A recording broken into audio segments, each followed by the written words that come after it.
ঘরটা ফাঁকা আছে, একটা বিড়ি খেয়ে নি। तेरी गांड में डंडा दे ना बांस की बंसी न सोने का सरिया गांड में डंडा दे गांड में डंडा दे तेरी गांड में डंडा दे ना बांस की बंसी न सोने का सरिया আর আমার ঘর থেকে বিড়ি বিড়ি গন্ধ বেরোচ্ছে মনে হচ্ছে।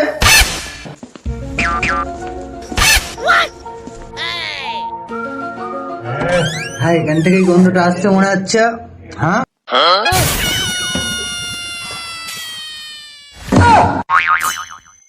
কিরে তুই বাবু, আমার ছেলেও তুই বিড়ি খাচ্ছিস? হ্যাঁ, আমার ঘরে বসে তুই বিড়ি খাচ্ছিস? দরকার নেই তুই সিগারেট খাবি, বিড়ি খাবি কেন? তুই মদ খাবি, গাঁজা খাবি, কত টাকা দরকার তোর আমি দিচ্ছি। এনে কত লাগবে তোর, পয়সা নে। गांड में